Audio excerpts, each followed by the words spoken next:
Saviez-vous que les micro-organismes du sol pouvaient assimiler du CO2 comme les plantes et participer à la productivité primaire des écosystèmes?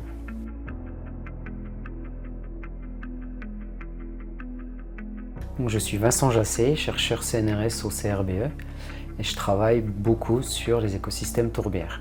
Ce sont des zones humides qui jouent un grand rôle dans le cycle du carbone global puisque ce sont des puits de carbone.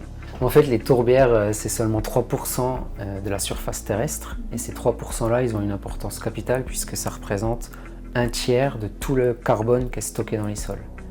Et moi, j'étudie les tourbières qu'on appelle donc nordiques, qui sont dans la zone tempérée à arctique.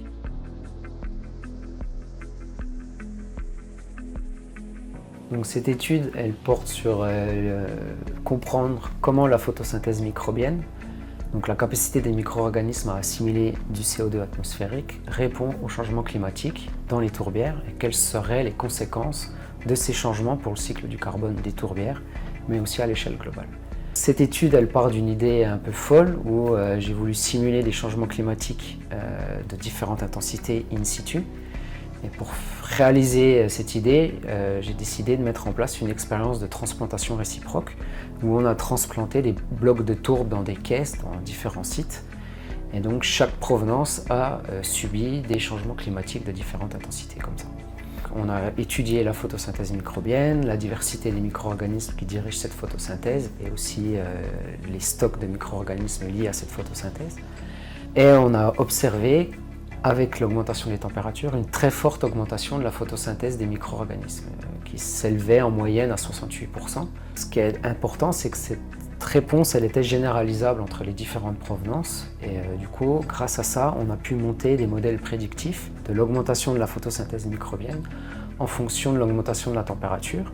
Et donc ensuite, grâce à ce modèle prédictif, on a pu prédire à l'échelle globale quelle serait l'augmentation de la fixation de carbone par les micro-organismes dans les tourbières nordiques.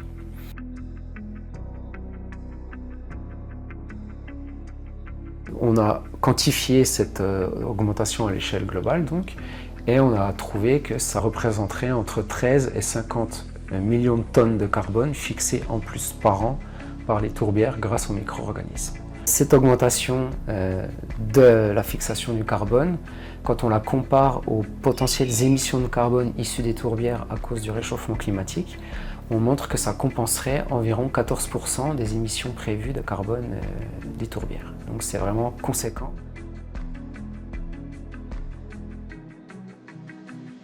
C'est d'explorer encore plus la fixation de CO2 atmosphérique par les micro-organismes, car la photosynthèse microbienne, c'est un mécanisme parmi 7 autres.